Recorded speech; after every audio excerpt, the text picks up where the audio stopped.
Hello. Tell me, did you ever Google in the middle of the night what the mystery of the Bermuda Triangle was all about? This fella didn't waste any time and went to see the mysterious place with his own eyes. And life certainly did not prepare him for what he saw there. Lemuel Gulliver is a great guy who loves basketball, Star Wars, and rock music. His bedroom looks like the typical teenager's room. And at work, he even manages to play his favorite game, Guitar Hero. By the way, Gulliver works in the editorial office of a cool New York newspaper, though not as a journalist, but as an employee of the postal department. One day, a new employee, Dan, comes to work. He obviously doesn't plan to stay in this trifling position for long. Gulliver, on the other hand, is not exactly starry-eyed.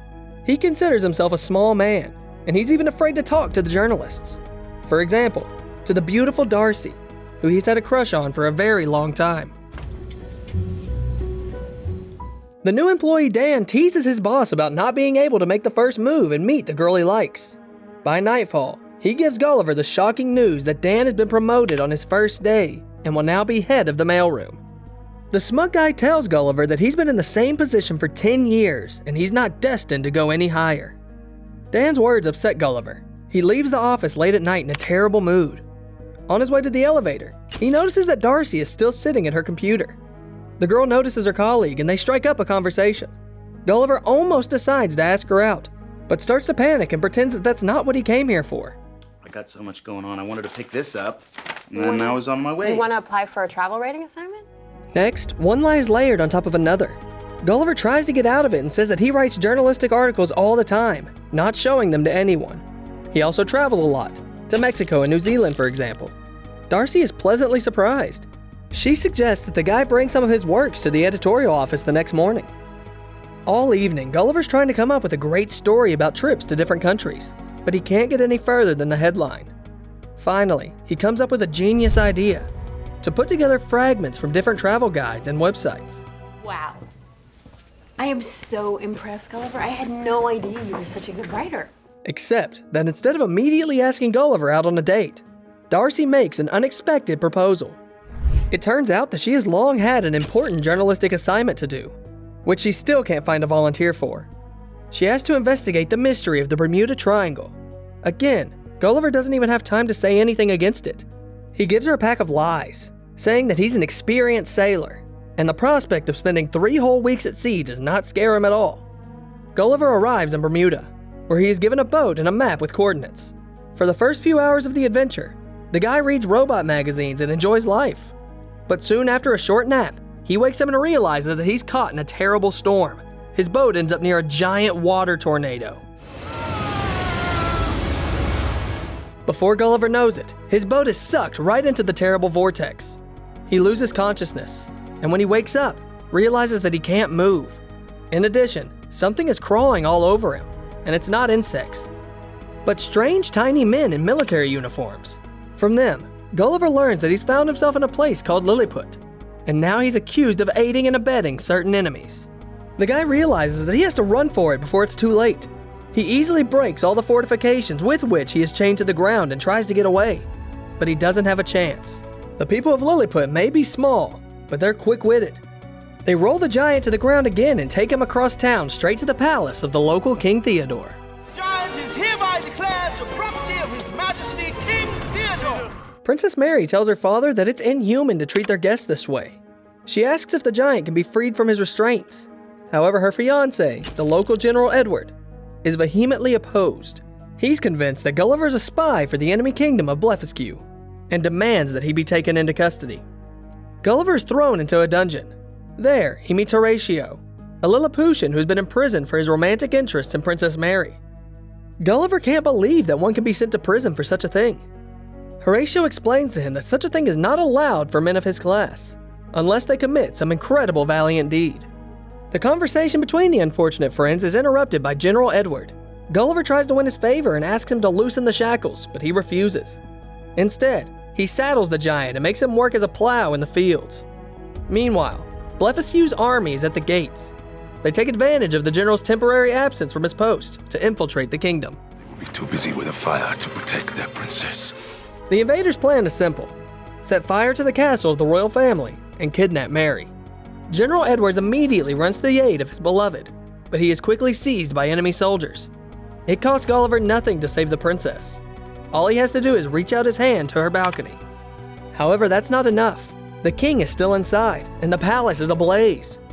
Gulliver manages to break a window, but there's no way to get the tiny people out by hand. There's simply not enough water to put out the fire of this magnitude. Gulliver is desperately trying to figure out what to do, and then he comes up with a brilliant idea. He takes off his pants, and... It's working! Yeah, it's working! The crowd honors the hero and the monarch. Theodore invites him to a banquet. Gulliver agrees, but on one condition: to release Horatio from custody and also invite him to the festivity. The whole evening, the friends relax in the royal chambers. Horatio grows close to the princess, and Gulliver becomes the center of everyone's attention. He tells his guests where he's come from, but the conversation, in Gulliver's usual style, gets out of hand. And now those present already think that Manhattan is some kind of mega monarchy, and Gulliver is the local lord. Over the next 7 days, the people of Lilliput manage to build a human-sized house for Gulliver. They even set up a theater where they now put on plays based on Star Wars, Titanic, and Avatar. Gulliver lies to the king and the others in the audience that these are all his stories from his own life. Everyone admires the new idol, and only Edward is extremely skeptical. I'm sorry. You mean to say that you actually died in this shipwreck? Horatio, too, is doing just fine. His new friend teaches him overseas seduction tactics, and the boy sings an unusual song to his beloved. It seems that the princess is charmed, and she likes General Edwards less and less. Soon, Gulliver's boat is found. It is broken, but King Theodore's subjects promise to fix it quickly. The giant is overjoyed. All the more so they found a telephone on the boat and a pile of voice messages from his beloved Darcy. Gulliver anticipates hearing words of love from the girl, but... Can't believe you lied to me. I trusted you. While Gulliver was away, Darcy had time to take a closer look at his article, and to discover it was completely copied from guidebooks and articles from the internet. Now the journalist will have to go on the same editorial assignment herself, and she doesn't want to see Gulliver ever again. The giant's enthusiasm is gone immediately. In the evening, he sits alone and sad, as he's suddenly approached by Princess Mary. She guesses that Gulliver is upset because of the princess who is waiting for him in a distant kingdom. Suddenly, Mary admits that she too is troubled by affairs of the heart. She's fallen in love with Horatio. Gulliver cheers her up and tells her that she should follow her heart's call. He also asks if the king will allow him to stay a little longer. When Edward learns that the giant is in no hurry to leave, he becomes enraged. The king does not like his recklessness, so he decides to appoint Gulliver as a general and Edward as a deputy general. The latter is so humiliated that he becomes insane and decides to take revenge. Edward lowers the defenses that protect the Lilliputian shores from invading enemies, and Blefusco's soldiers immediately take advantage of the situation. Gulliver is now the only hope for the people of Lilliput. He is the only one who can stop the invading fleet. Gulliver doesn't give up in the face of a difficult task. He boldly enters the water and sets out to negotiate with the enemy. The giant admits that he doesn't want to kill anyone at all, so he offers the sailors of the Kingdom of Blefuscu to play along with him and sail off on their own. However, the invaders do not appreciate the general's mercy at all. Gulliver, of course, can't be crushed by cannons of this size. He immediately recovers from the shots and, in a frenzy, takes out the whole enemy fleet with a swipe of his hand. He's welcomed back as a hero, and Edward's plan fails. The princess also rejects the general and says that she wants to break off their engagement. Edward is furious. There are no more options for revenge, and he decides to take an extreme measure: a visit to the neighboring enemy state. The general deputy tells the local king that Gulliver has turned Lilliput into a copy of a distant and disgusting Manhattan, and if they don't act, the same thing will soon happen to their kingdom. Edward offers them a plan that he devised based on the robotics manual found in Gulliver's boat. Soon, the mysterious 5-knock sound on the main square of Lilliput, and people scattering in panic. Horatio tells Gulliver that something terrible is about to happen, and then the giant sees before him a strange robot controlled by Edward. The king understands that the servant has betrayed him, and only Gulliver can save the monarchy. Now, the giant faces a decisive battle, to which he easily agrees, though he has no idea of what awaits him.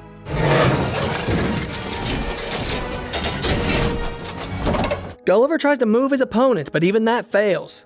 Edward, on the other hand, easily lifts the giant off the ground and demands that he surrender. Gulliver begs for mercy immediately. The locals can't believe their ears. He's the president of another country and the bravest man alive. But this time, Gulliver doesn't joke or lie. He confesses that he's been lying to the Lilliputians all this time. After the humiliating defeat, Edward orders Gulliver tied to a raft and sends him to a nearby island. The giant has heard something about how dangerous it is, but when he gets there, it seems relatively calm. Not for long, however. Concerned, Horatio suggests that the princess flee the kingdom with him before it's too late. Mary, however, is disappointed with him. In a fit of anger, she says that all of Horatio's words are just like Gulliver's. Lies. In the meantime, the rest of the Lilliputians have another unexpected visitor to worry about. Darcy, who's gone to Bermuda to investigate, comes ashore. Gulliver wakes up and realizes that this time, he's in the land of giants. He's now a puppet of a giant girl who torments him all day long and does not give him a break. He, however, won't suffer for long, for Horatio comes to his aid. He asks the giant to return and save Lilliput. Gulliver resists, even though he heard the news of Darcy's arrival. Then Horatio reminds him of all of his brilliant deeds, and the giant eventually agrees. Once in Lilliput, the first thing Gulliver does is go to the dungeon, where Darcy is now being kept side by side with the king and queen. The girl asks why everyone here calls her Princess Gulliver, and the guy answers the uncomfortable question frankly for the first time in his life. I told everybody that you were my girlfriend. It's really embarrassing. I think it's kind of sweet. Darcy's touched, but there's no time for sentiment. She says it's time to run. Gulliver stops her. He's already failed the people of Lilliput once and has no intentions of doing so again. The giant goes to the main square to have a decisive battle with Edward. At first, things don't go as bad, but soon the general uses his secret weapon, a stun gun. With this ace up his sleeve, Gulliver hardly stands a chance. But Horatio comes to his aid just in time. He gets into the robot suit and cuts the wires. Now it's easy to defeat Edward, and Gulliver wastes no time. The people of Lilliput are rejoicing. The giant is a hero again. So is his friend Horatio, who's not only forgiven by Princess Mary, but is also blessed to marry the princess by the king himself. Gulliver too is doing well. Darcy kisses him, and together they go back to Manhattan. Now they work together and write travel articles, just like in the wildest dreams of the extraordinary man. What do you think of this modern interpretation of the old fairy tale? Leave us a comment about what stories you especially loved when you were a kid. Also, please like this video and don't forget to subscribe to the channel if you don't want to miss the best stories from the world of cinema.